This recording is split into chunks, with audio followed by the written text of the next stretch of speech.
Okay, it says we're live again. Hopefully it works time. But nothing's showing up.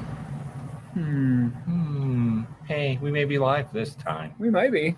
Man, and I wrote like a really good comment about how we were Tessless and stuff. And we got thrown away. Huh. Well, It happens. Hi, everybody. I'm Phillip. I'm Tommy. And this is RCX Unfiltered. Yay. We're both very tired. We are very, very tired. It's been the longest week ever, and it's Tuesday. Right? It is only Tuesday. Yeah. Which doesn't seem right for this whole week. No. So, hey, Megan. So, see, someone joined us. Yay. We'll up our energy as we move along, maybe. Yes. We haven't passed out and fallen asleep yet. Yes, we're not felonious quite yet. All right. We got way too much white space up there. I mean, well, I meant there's more, right? Like it's already bad enough for all this, but it's just way too much. So, they could see us, but yeah, it was odd on this end too because it said it couldn't create stream. It said couldn't create stream, and it said try again, and we tried again, and then we're like, well, you know what, we're out. Yeah. So we went in. We broke the internet. It was all because I actually wrote stuff in the description this time, right? Like there's actually words in the description. It's like, whoa, this isn't what y'all do.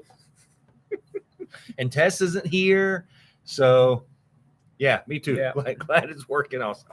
So we get to blame all this on Tess. Yep. So when you watch this is all your fault. Yep. We're kidding. Please don't cry. Yeah, I'm gonna say, did I just put her in more therapy? Yeah, don't do that. We're just joking. We're just joking. This is a Phillip issue. It's fine, Tess. It's fine. Ooh. Dare you do your own life? All right, we'll get to some books because we can talk about books. Mm-hmm. First, we're going to talk about Scrapper #1. It's a book about dogs By Cliff Belisinski. No I idea. got it because Alex DeCampi helped write it. Yeah. That's the reason I got it. And there's a dog on the I cover. read it because dogs. Yeah. I mean, there's a dog on the cover too. So the only thing in this book that's probably a little unrealistic is that the animals talk, but everything else in it is pretty. Yeah, it seems sadly pretty legit. So basically there's a corporation who has taken over all the neighborhoods and making them into their townhomes. Yeah, they're eminent domaining everybody. So yeah, they control everything. But then there's these dogs that can actually talk. Yeah, I guess the rats could too. Well, the rats could talk to the dogs. I'm not sure if the rats talk to people. I don't know. I don't know. But anyway, so they're actually patrolling the streets at night. Yeah, they're like to help save. They're like a cop dogs, I guess. They're their own little militia. But like the main character, the main dog, was found as a puppy by these people that own like a little Italian restaurant, and something's up with him.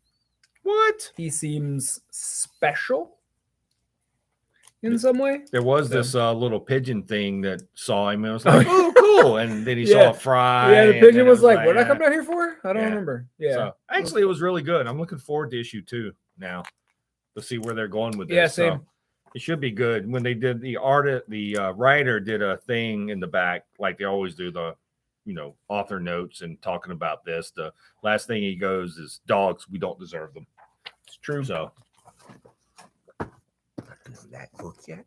Oh no, we're doing this book. Do that book? Yeah, because this isn't your pick of the week. I was thinking it was your pick of the No, week. that's my pick of the week. Yeah. Yeah. Your pick of the week. This was almost my pick of the week. Next up is Tales of the Titans, Starfire, or featuring Starfire. Man, that's shiny. #1. Oh, it could be just her blast. I think it's her blast. Yeah. From over here, it looks really shiny. And it was like, whoa. So I thought these were going to be flashbacks.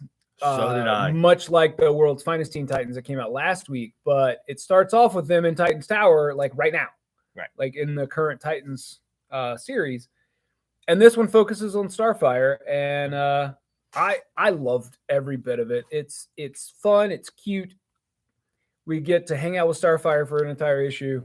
And so they're basically one shots is really what it is, because the next book is Raven. So this one's Starfire, next one's Raven. I'm sure they've already said what the other ones are. I'm sure they have to. Yeah, that I don't know. means I would have had to pay attention before FOC. So I apologize. That's just not going to be a thing. But yeah, it was actually a lot of fun. She goes out into space to try to save people from her old planet, from these tentacle creatures. They're mines, tentacle mines. Tentacle mines. Yep. Yep. So, and then like the art's really cute. Let's see if I can find it. And it goes into how like Starfire feels things more than the normal person. Right. Like her. Yeah. Like she it's gets very colorful. Yeah, it's very cute. Like she gets happy or sad or angry much faster than the average person, and then she, gets over it. So a lot of it was like Beast Boy calling her princess and her getting mad about it. And then these Tamaranians show up and they're like, "Princess, help us." And she's like, "Rah, rah, rah." But it's a cute story where Starfire kind of like has a revelation about who she is and who she wants to be. And you get this pretty Nicola Scott cover. Yeah, I would say if you enjoy Teen Titans or fun, you should check it out. Yeah, we'll do things that you didn't really read. I read Moon Knight. Oh, you read Moon Knight. We'll do that.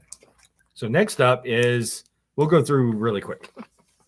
It's Moon Knight, City of the Dead, #1.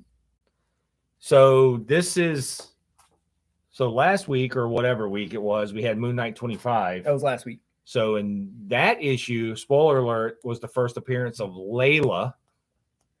And in this issue is the first appearance of the Scarlet Scarab. Yeah. Or this version of the Scarlet Scarab. Let me rephrase for someone gets upset. Not you, but someone. I'm very upset. It's the Layla version of the Scarlet Scarab is the first appearance in here. And this is a mini series that takes place during the regular series, but it is outside of that series. So this is what this is. He basically goes to the City of the Dead. Yeah. And they're like, I haven't been reading Moon Knight, so there was a bunch of stuff going on. I had no idea what was happening. So really, they do a good job in tying the TV show back to this book. So they bring in a lot of those gods when they were in the underworld. Remember when they were going? If you watch the show, when they were going through the sand on the boat. Yeah, the Crocagator god is in here, and it's terrifying. It is pretty terrifying. So there's. Haven't seen Hippo Lady. Not yet, but we have Layla. But we have Layla. So that means it's coming. Because Layla is the avatar of that. So all these villains, people, jackals. Yeah, they introduced a new character, Jackal King or something. Sure. Yeah. Like it's Egyptian based, so jackals make sense. Yeah, it's all really weird. In case you were wondering, there's a 3-part crossover coming up soon with Ghost Rider and Wolverine. Hot. Weapons of Vengeance. Oh. Yeah, I probably won't care. Feeling pretty vengeful and weapony. No, I'm not. I did not read this one. So I read this, Blade #1, only because I didn't read the last Blade series. So I decided to read this Blade series. So Blade makes bad decisions. Same. And there you go. That's this whole book. Yeah. He makes very bad decisions. Things don't go well. Creature of the Night, they don't go very well. Oh, great. Now I'm going to have that song from Rocky Horror in my head the rest of the night. So I think I showed Jacqueline this book because there was something in it I wanted to show her. And then when I handed it to her to look at it, she flipped to the back and she goes, "Ooh, pretty cover." Yeah. Honestly, when you picked it up, I was like, "Ooh, what is that?" Yeah. So this is what Jacqueline was like, "Ooh, what's Blade?" And so the Jean Grey cover is really pretty. So once again, we have a Blade book, but the most exciting thing that people have seen on it is this Jean Grey cover. So,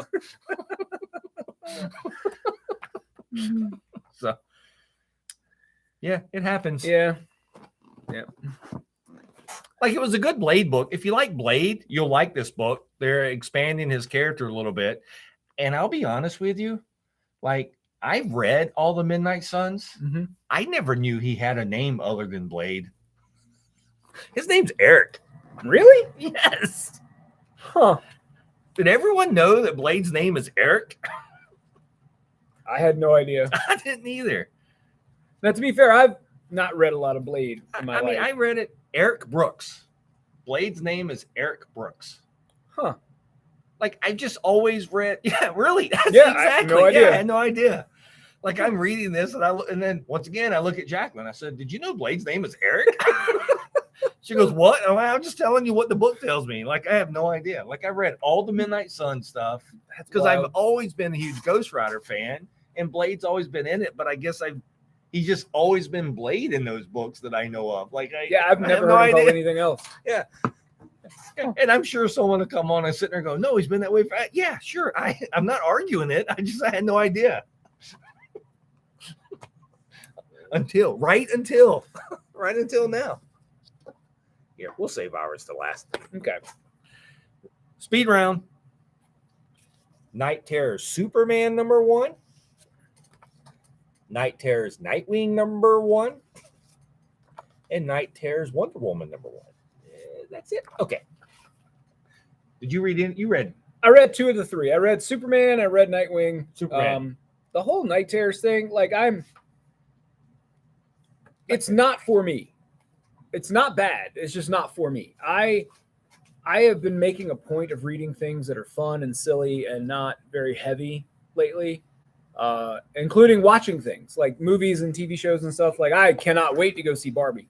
But there has been a plethora of horror-based comics, and I am not the target audience for them. Right. And I'm not either, but I don't read them. So this is why I decided to read these. So I haven't read all of them. I've read the main ones, right? Like same. The regular series is really dealing with Trinity and Deadman and Detective Chimp. And so that's what I'm kind of doing. So this is basically Superman's, really quick, his fear is really he's either going to destroy Earth, so he'll destroy his second home, because for some reason he has guilt for his Krypton exploding. Survivor's guilt. That makes sense. Yeah. So, and then, or he's going to be the last one alive on the planet. Yeah. That's really what it is. So, and like, it's an interesting exploration of each character's greatest fear. Right. It's well done. It just, it's kind of heavy. Yeah. I mean, it is, right? Like, it is. Yeah. Yeah. The Joker one's wild. Like, it is. We actually talked about that one last week. So the Joker's greatest fear is that he kills Batman. And so what does he do? He basically goes and work at Wayne Enterprises call center because he killed Batman. And like, it was like all anticlimactic and stuff. And spoiler alert, that was like the first page and a half, right? Like, it wasn't like it took the whole issue for him to kill Batman. It literally was like the first thing, and then it all kind of rolled downhill from there. But yeah, the Superman was really good because it's really exploring him. Because in some of these, the characters don't know they're in a nightmare, but in some of them they do. Like, Superman knew he was. Yeah. And so it plays differently about who's dealing with what psyche. So the Superman one was really good. Next up was the Nightwing one. And so basically, Nightwing's was kind of like Tim Drake's. Tim Drake's in the Robin book was really his greatest fear was to let people down. Mm-hmm. I think Nightwing's greatest fear is that he destroys everyone. Yeah.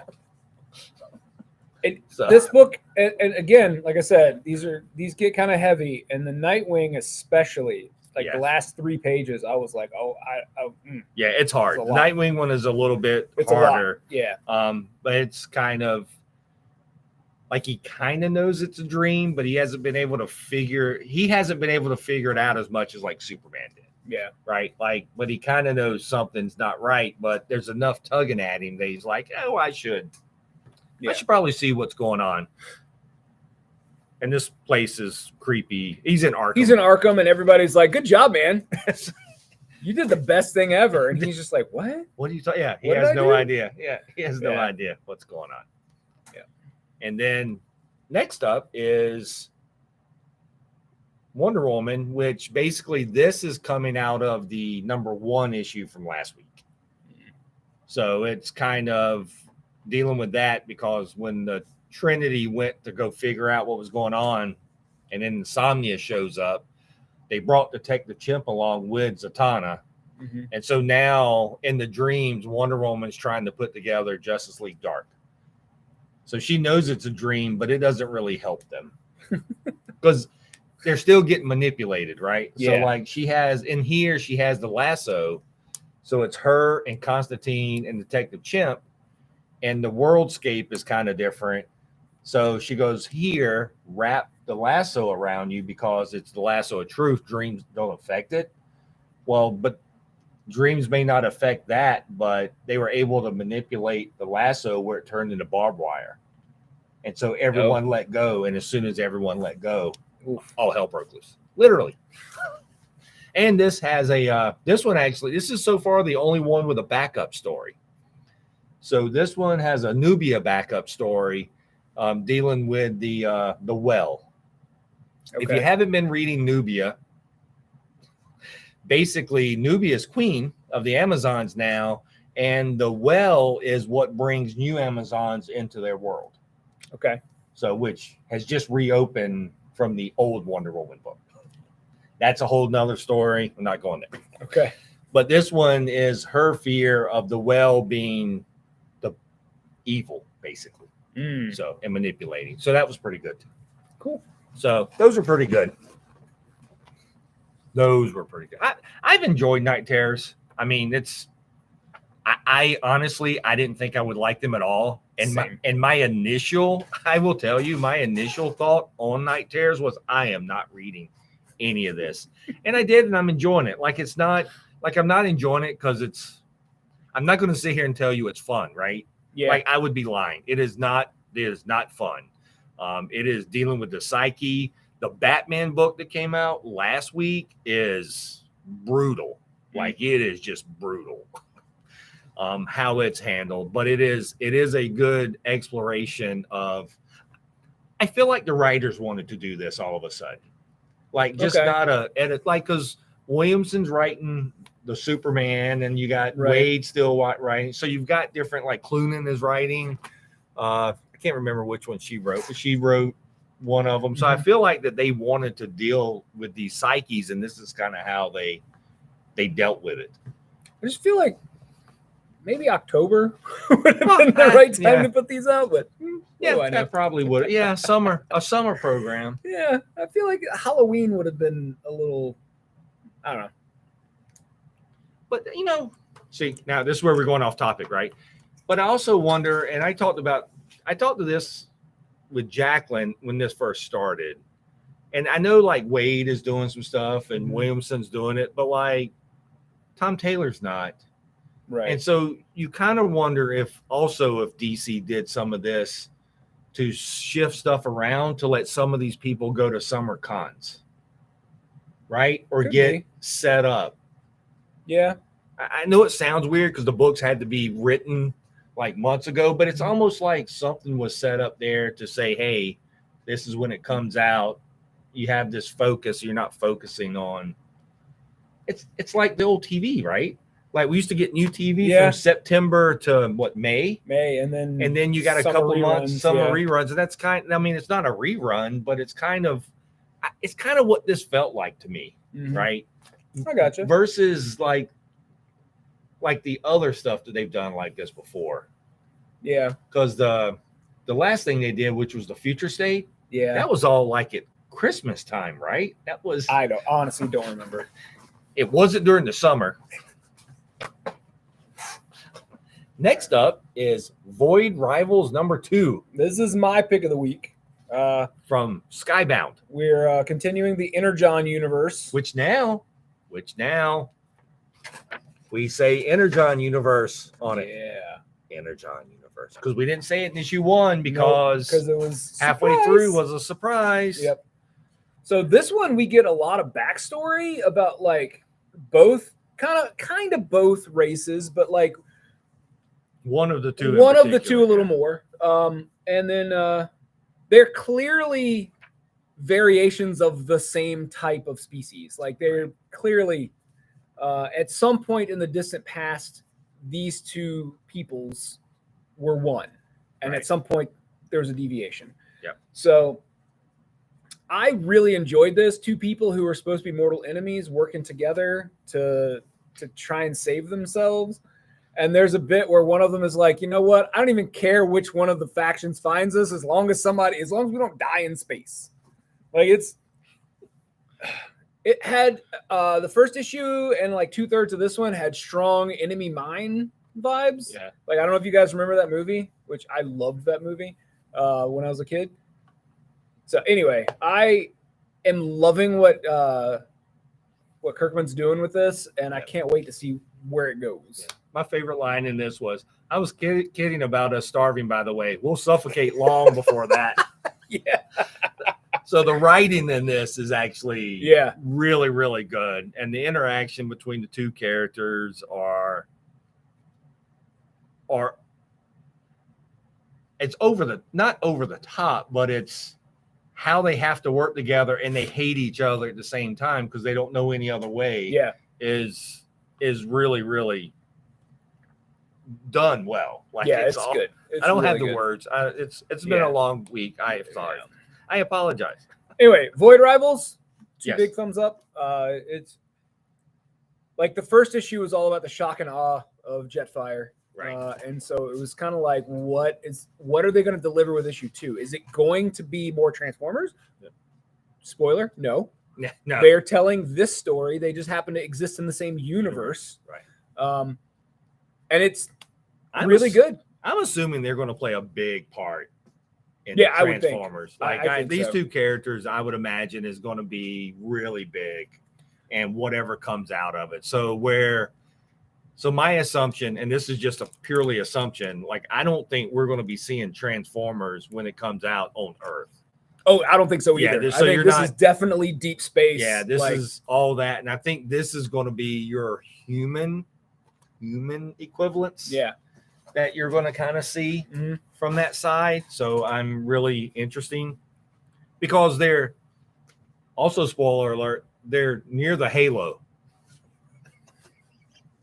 So the halo's got to have something to do with it. So I'm assuming that, like, you know, that ring when Unicron is like a planet and he's got that ring around him, that's kind of what it looks like. Yeah.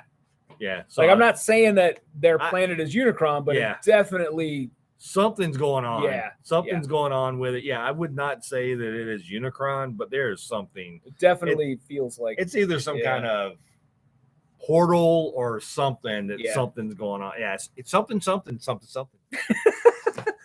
Perhaps. Maybe we'll find out. I have no idea. It was only issue 2. So this was in the running. Also, I had 3 books that I was like, this might be my pick of the week. So this was my pick of the week instead. So Phillip took this one. So it was Hulk Girl number 1. And so it is actually written by Axelrod. So you may not know who that is, but I'm going to spoil something because I thought it was really cool, which probably helped. So you have this page here where Galaxy appears. So if you don't know who that is or never heard who that is, there was a young adult novel that came out from DC about a year ago called Galaxy, which actually is with her when she was younger, like in schoolish, somewhere along in there, like high school. I think it was like high school. Yeah, it was high school. It's been a while. And she even has her little corgi still. So technically her first appearance was one of the young adult books. Mm-hmm. And so now they've brought her over, I guess, into the DC proper. Yeah. from that. Like, I wouldn't say that the young adult wasn't DC proper, but normally they're not. Yeah, they're usually a separate entity. But completely. but maybe they'll bring Primer in sometime. Man, but anyway, I'll be honest. Like this book, like I said earlier, I'm looking for books that are fun. Yeah. And this one was fun. Like, especially the interaction between Hawkgirl and like Power Girl and Superman. Yes. Like the Justice League is broke up, but Hawkgirl's moved to Metropolis. So like stuff happens. So all the super people are there. Right. And it's just, oh God. And who doesn't like a grumpy Hawkgirl? Yeah. Yeah. And then there was the bit where Hawkgirl calls Batman, and of course it's Batman. And then she's like, "What do you know about Galaxy?" He goes, "Not much." And then he goes on a small dissertation about. He's like, "This is where she lives. This Yeah. is where she's from. Yeah. This is what she ate for breakfast." He's like, "I don't really know a lot." Yeah. And then the Hawkgirl's like, "Well, what do you know about me?" He goes, "Oh, we don't have time." So it's actually a lot of fun. Kendra is the Kendra Hawkgirl has been around forever now. I don't think they've changed her in a long time. Yeah, I feel like it's been at least since New 52, right? Oh no, Kendra's way before that. Yeah, okay. She's been out like 15 years now. Okay. It's been a long time since Kendra appeared. So, and I've always kind of liked her because in her reincarnation she came back a little different, a lot more sassy, a lot more grumpy, and swole. She is. She clearly works out. Yeah, there was an abs joke in here. Yeah. There was an abs joke in here that was pretty good. Yeah. So, it was she went to dinner with a friend. Yeah. A friend from college. Yeah, a friend from college. And she was like, "I'm your type." She goes, "With those abs?" Yeah. So it's a lot of fun. This book was really good. I enjoyed it. I'm looking for it's only 6-issue miniseries. Yeah. So I'm looking forward to how they play this out. They've introduced a new villain in here, and then it has to do with the nth metal. So I'm curious about how they're dealing with all of that. So that should be pretty interesting. I feel like we haven't had a good nth metal story since Dark Knight's Metal. Yeah. Yep. So I'm looking forward to that because her wings and everything is nth metal and all kind of things, bizarre things go on with that. So I'm waiting for the nth metal, nth man crossover. I was thinking about nth man the other day because it was like, I don't, because I think it was one of those books that I got when it first came out and it went with all the other weird stuff. Was that one of the New Universe books? I can't remember. It was around that time. Yeah, it was around that time. I don't remember. Yeah. I didn't really, I read like the first issue or two and then I was like, it's weird. Well, I think it only had an issue or two before it got canceled. So, but anyway, if you want to follow other little things, I'm going to plug our threads. Yeah, I've enjoyed Threads. It reminds me of what Reddit was in the early days, not Reddit, Twitter in the early days, where everybody's still kind of nice to each other. Yeah. And it's fun. You can interact with creators more easily.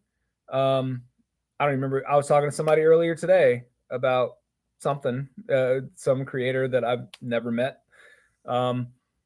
Anyway, it's I've enjoyed Threads. Phillip is really enjoying Threads. Yeah. So I'm doing one-line reviews for pretty much everything that I read on there. So I'm using Threads heavily because it's not Twitter. And so I'm using it heavily. Jacqueline is also doing it. So Jacqueline and I are pretty much the ones running our Richmond Comics Threads. But if you want one-line reviews on pretty much everything I read, so you talk about being succinct. Yeah. Like it is. Sometimes I go 2 lines, but anyway, this was Nth Man. He's like a ninja. Yeah, he was like he was some like ninja mercenary type guy. Was he like it says the ultimate ninja is the tagline. Yeah, but I feel like he had like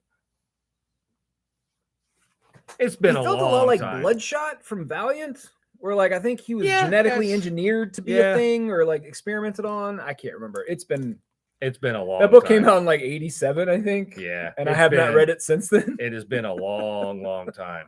Yeah. It's about an American ninja set in the unspecified near future where World War III has started. Oh, so tomorrow? Oh, this all makes sense now because I don't remember this, but it was written by Larry Hama. Oh, So that also makes sense because he was writing Oh. all the G.I. Joe stuff. no, it's not. It's not even the same company. Oh, no, Nth yeah, Man yeah. was a Marvel book. It was a Marvel book. That was yeah, a sorry. dumb joke. Yeah. Yeah. We switched gears completely on that. Yeah. So yeah, it has nothing to do with nth metal. Sorry. That would be cool though. That A whole would. guy made out of nth metal. Yeah, that would be nth metal. No, it was. I'm not sure why. Like I have no idea. I have no idea. No idea. But it was Marvel at the time, and so I was probably picking it up because I picked up during that time period. I picked up everything Marvel. And like we were both big fans of G.I. Joe, so if Larry Hama was doing something, yeah. I was going to check it out. Yeah, so I'm sitting there thinking that's probably 100% why I picked it up. Yeah, because that's Larry why I Hama picked it up. Yeah, Larry Hama was doing it. So,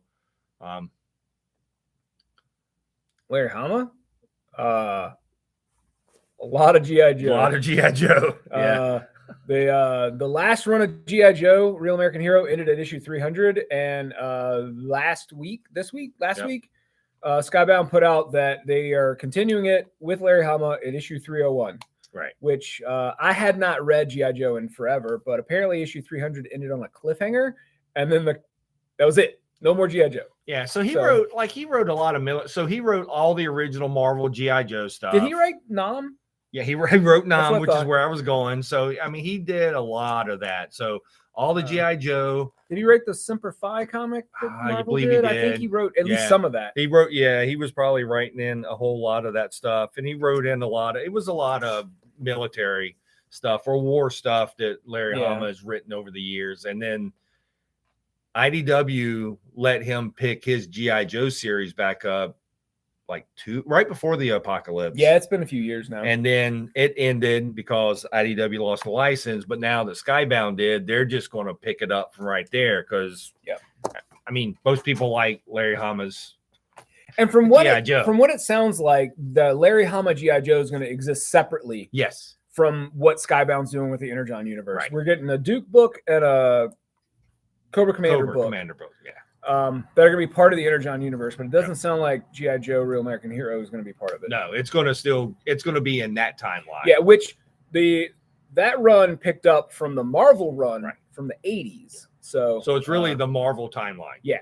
All the Larry Hama stuff is the complete Marvel timeline. So where the Marvel one ended, IDW picked that back up when Larry came on, and now when Larry comes on, it'll be issue 301.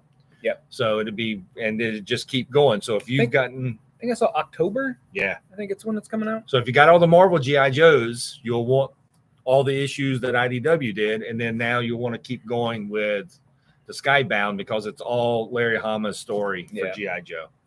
So, but yeah, he did tons and tons of military stuff or like Weird War Tales. I think he did stuff for DC. Did he? Things he did some stuff for DC, I believe. Yeah, I mean, I was never really into war books. I loved G.I. Joe. Right. But the other war stuff, over the years, I've picked up some Sergeant Rock and, some Weird War Tales and stuff like that. But that was never really my thing. I like Nam. Nam was actually a really good book. And then I think was it issue 7? It was one of the early issues where Frank Castle was in it. Yeah, I think it was like a 3-issue arc. Yeah. With Frank Castle, yeah. That all kind of brought all that in. So I enjoyed that a lot. I have no idea if we had any G.I. Joes. I didn't do G's. I think we have some. I think there's some over there. Because I feel like one of the collections that I priced like 3 months ago had a bunch of G.I. Joes in it. Maybe. Well, I think you're going to see that. Yeah, I think because the Energon universe, we're going to have G.I. Joe, Transformers, and Void Rivals all existing in the same space. Yeah. So, the rumor for the next G.I. Joe movie, assuming that any more movies ever get made, is that it's a Mask movie. I don't know if you remember Mask. It was a toy line cartoon where it was like normal cars, and then suddenly there was missiles and they flew, and there was all kinds of cool stuff. It was their way of competing against Transformers without competing against Transformers. Yeah. So apparently the next And like it was hinted at, the G.I. Joe part was hinted at in the I think the after credit scene of the newest Transformers movie. And then they're talking about making it mask, which makes sense. Right. If they're fighting against Transformers, having cars that turn into weapons of war makes sense. So like all of that could show up. Like I assume if they've got Transformers and G.I. Joe, that basically anything else Hasbro has, that they would be fair game. I am assuming that they at least have mask, right?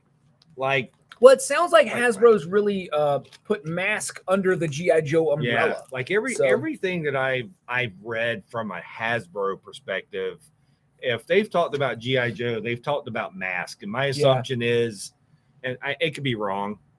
We gotta get back to Bill's question. I mean, it could be wrong, but I'm assuming, and this is just a pure speculation assumption, that if they've got G.I. Joe, that mask is going to play some part in that eventually, because everyone really wants it, right? But everyone wants it really done well. So, and right, it makes complete sense. And I could see Mask being like a separate faction inside of G.I. Joe, much like the Dreadnoks were a separate faction in Cobra. Like that all lines up for me. I'm down for it. But, and once again, this is pure speculation.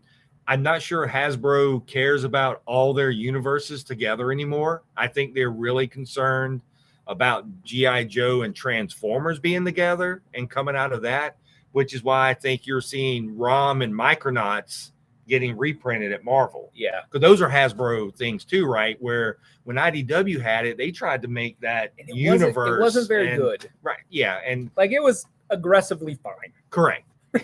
Right. Yeah. Because they even made ROM in the IDW stuff. They even made ROM part of the transform. Like he was some kind of transformer. Yeah. Part of the problem is that like all of the good secondary characters for ROM and Micronauts, Marvel owns. Right. So making new ROM and Micronauts books without all of those characters, it just feels watered down. Right. Like Bug. Yeah. And then like everything from ROM was all Marvel. Like you had ROM, and then all the other Space Knights and Die Race and everything was all Marvel. Like Hasbro didn't own any of that. We're gonna get to Bill's question. I promise.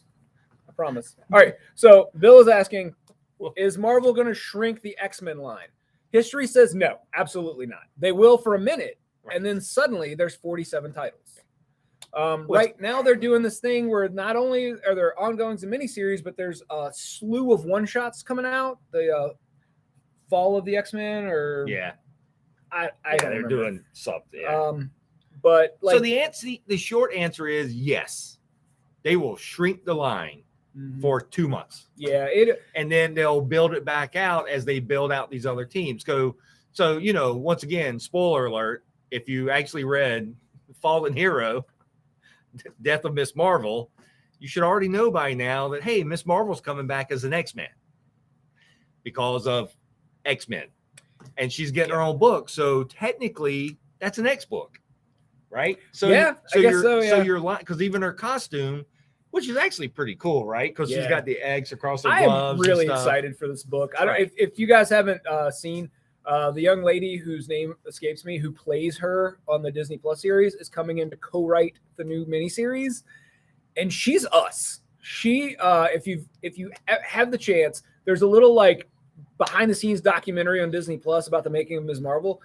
She's not an actress, right? She's just a huge comic book nerd, and when she saw that they were casting for Ms. Marvel, she's like, well, I have to. Right. And she got cast. Yeah. Like, she is us. Yeah. And she gets to write a comic now. That I'm so excited for. So what's really cool, if you picked up the issue of the Fallen Hero, when you read the book, and then if you followed me on Threads, you would have seen this. You flip the page, and at the very last page is a QR code. When you scan that QR code from that book, it was an extra page of basically after her funeral, Cyclops is in the shadows. And Cyclops goes, don't worry about it. So basically, because in case you don't recall, Cyclops, when he was the young Cyclops, he was a part of the Champions. Yeah. And him and Kamala were like tight. Super bros, yeah. They were like best friends for a long time. Mhm. And so Cyclops wasn't going to let this go with him being able to bring people back to life. So a little behind the scenes tidbit, when she was originally created, they wanted to make her a mutant, Right. but the dictation from on high was no new mutants, because that was when Fox owned the rights. Right. So they didn't want to create any new mutants. Right. So they made her an Inhuman instead. But the only thing, so this new series, they're not wiping out her Inhuman part. She's just now going to be an Inhuman mutant. They've already said. Oh yeah. Yeah. They've already said that they're not wiping out. Like the Inhuman stuff happened. They're not retconning anything. She was always an Inhuman. I read a theory on Reddit that somebody was like, well, what if like she has the mutant gene, but for whatever reason she needed the Terrigenesis to trigger the mutant gene? And I was like, that makes as much sense as anything else. Which could be true, right? That could still be true, but that means that she was still an Inhuman. Yeah. Yep. She could be the bridge between the two. Correct. Because the Inhumans and the mutants don't. Yeah, I think you're going to see her more of a hybrid, but that's her being the mutant part is why they're going to be able to bring her back. Well, Cyclops is basically going to bring her back. Yes, agreed, Brian. They are conflicting species, but I think. But comics. Yeah, man. Don't think too hard. Your brain will break. Yeah. You can't do that. Comics. Yeah, it's fine. It's the same principle of when the first Transformers live action movie came out, not the animated when we were little, but the live action. We had someone come into the shop and they wanted to argue about physics in that movie. And I'm like, but they were fine with this sentient talking robot from another planet, but the physics were wrong. I'm like, like, what do you mean? What do you mean the physics are wrong? I don't need science to make sense in my giant talking robot movie. I just don't. The Mist and the Mutants. That's going to be the name of the next book, The Mist and the Mutants. It's going to be a love romance. Oh, we're already getting ready to kill Moon Knight. I mean, so whatever. It's fine. He already died. Right. He's already died like once. 20 times. Yeah, I was like, he's died a bunch, I think. Yeah. So he's going to die again. Yeah, it's fine. So, well, I think this was just for Miss Marvel. This was just their way to get her tied in more to the show. Yeah. Like she was basically a mutant in her TV show. Anybody who pays attention to Marvel at all knew exactly what was happening. The fact that they put out the Fallen Friend issue, I barely ordered that book and I still have a bunch because I was like, this like it was well done. Like I teared up. It was like 100%. It was really good, but like it didn't matter because she's coming back. Which I knew when they announced that she was dying. I was like, oh, she's a mutant, and they'll bring her back in the X-Men because that's fine. Just so you know, we don't really fall for death things since Amazing 400. Amazing Spider-Man 400 pretty much ruined any death thing for us. Yeah, so we had the perfect death thing of Aunt May, and then a couple of years later, you ruined Amazing 400. So at that point, I just don't care anymore. Yep.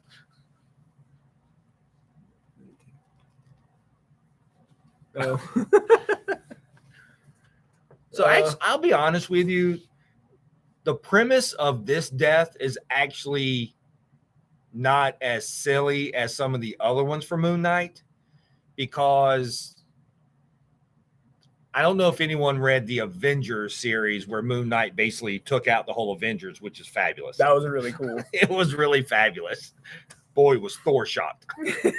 But anyway, so Moon Knight himself has basically captured Khonshu. So he's imprisoned, right? And that's where Moon Knight gets his power.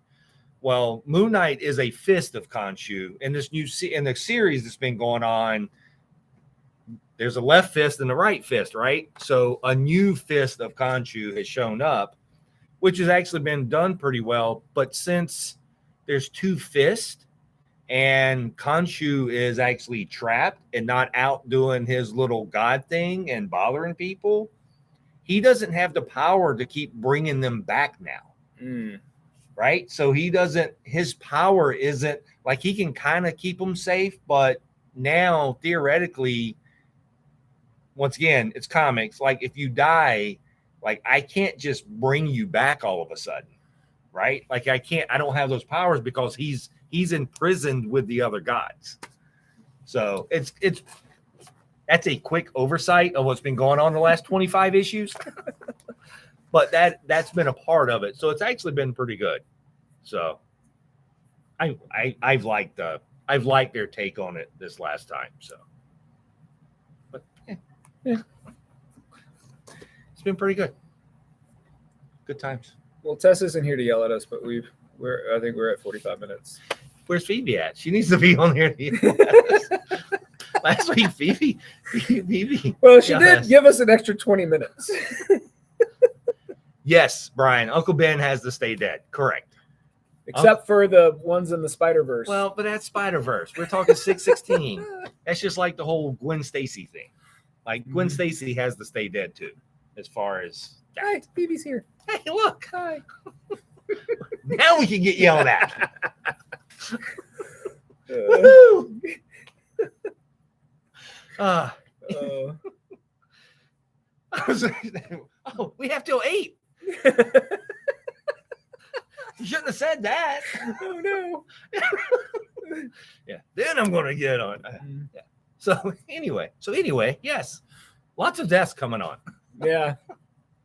So I'm sure there'll be more.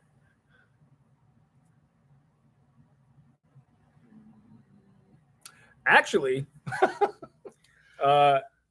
during Jonathan Hickman's run of Fantastic Four, we learned that Howard Stark didn't die. He faked his death to join the time-traveling version of S.H.I.E.L.D. Right.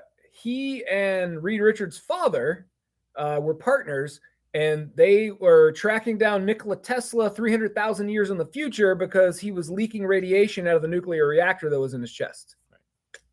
So, yeah. And if you read Iron Man, then you find out that he's not really Tony's father. Yeah. Tony has a brother. Yep. That has issues, but Tony was adopted. He was an adopted child. Mm-hmm. So that one, I can't answer. I will say, actually, it wasn't during Fantastic Four. It was the S.H.I.E.L.D. Architects of Forever. I was say it was the S.H.I.E.L.D. Architect Forever, right? Yep. Yeah. Which I think the S.H.I.E.L.D. Architects of Forever, which was the first 6 issues of that miniseries, probably the best thing that Marvel's published in like 25 years, in my opinion. They hooked me with Leonardo da Vinci, Agent of S.H.I.E.L.D., and I was all in, and the book is brilliant. Yeah, like, I'll agree, Brian. It does sound a lot like foolishness and shenanigans, but it's actually probably some of the best stories. Yeah. From Hickman's from Fantastic Four all the way through. So Hickman was writing Fantastic Four, and then he did the S.H.I.E.L.D. miniseries, and then he and Bendis started the Secret Warriors. Right. And then Bendis left after about 6 issues. Well, those books all tie together. Yeah. And then that was like 4.5 years he wrote Fantastic Four and told one story. Right. Kids love their dads. Yes. And then he went and wrote Avengers for 3 years, I think. 2.5, 3 years. And then when he did Secret Wars, it was actually, it turns out the Fantastic Four Avengers Secret Wars is all one story. One story. It was just one giant, like 10-year-long epic. Yeah, so his plan when he started the Fantastic Four was to end with the Secret Wars. Yeah, it was so amazing. Basically he had the Secret Wars planned by the time he got to. Which is why I was so excited about X-Men when he took it over. I'm not sure what happened that made him leave, but well, it's the X-Men. Yeah, I mean, but like what they're doing now is still like part of the story he envisioned. Like they were basically following his blueprint. So. Yeah, I think he got something else in mind. Yeah, I think he'll be back doing something else somewhere. Well, we got the first issue of the Ultimate Invasion, so that's happening. I assume we're going to get a new Ultimate Universe at the end of that. I would think so. I don't know, but I don't. Yeah, I don't know how all that's going to I don't know how the Ultimate Universe stuff's going to play out. Me neither. So we'll see. The Maker. I did enjoy the Maker going to Miles and being like, yo, I'm going to go home. You want to go? And Miles was like, what? Yeah. No, dog. He's like, nah, I'm good. Yeah, not doing that. I've been there, done that. Yeah. Moving on. So, I do it. Yeah, so there's some scenes in Secret Warriors that mirror some scenes in the Shield miniseries, and in Fantastic Four. I don't remember where it happened exactly, but in I think it was an issue of Fantastic Four. We go into like this laboratory, and it's clearly someplace that Nikola Tesla built these like giant glass like balls that had Tesla coils on top of them. And when we see it in Fantastic Four, it's covered in dust and all the glass is broken and it's a mess. And then we see it from Nikola Tesla's point of view when he was doing it, when everything's new. So like each one of those stories stands alone. You can read them all by themselves, right, and it's a fascinating story. They're all really good. But if you read all three, they're all layered on top of each other. Right. There's this great scene in I think it was Secret Warriors, where it's this big table and each seat of the table has a zodiac symbol, and it's like Nick Fury and it's like Baron Strucker, and this scene is set in the 1980s. So it's the head of like the KGB, it's all of the like spies in the world, and they've been called to this place. And then like there's this crazy old dude sitting at the head of the table, and they're like, what is happening? He's like, I called you here because I have missions for all of you. And they're like, who are you? And he's like, don't worry about it. I'm just the architect. Don't worry about it. And it was Da Vinci, like handing out missions. And like, I think it was Strucker, like in the middle of his mission, like double crossed everything. And then Nick Fury's like, well, what? Wow. And Da Vinci's like, yeah, I planned on that. Don't worry about it. That was part of the plan. It's his job. Yeah. God, it's so good. Yeah. So, all right. Anyway, we're at 52 minutes. Okay. So before Phoebe starts yelling, we will get out of here. And so once again, we appreciate it. Thanks for joining us. We will try not to be so tired next week, but no promises. I will say the energy got way higher. It did at the end of the show. But boy, did it start off rough. Let me tell you. Yeah. So anyway, thanks for coming. We appreciate it. Once again, if you come back and you like this video, please like this video and tell all your friends to come watch our channel and join in the fun. And you can tell strangers too. We don't mind. Tell strangers too. Yeah. You may not want to tell your friends. You're right. You may, if you want to keep them, you should really just tell strangers. You should go watch this, because what else they got to do? So, all right, guys, we appreciate it. Thanks, everyone. We'll talk to you later. Bye. Tess. Where's Tess in here? We have to end our own stream. Why are there so many buttons? It takes forever.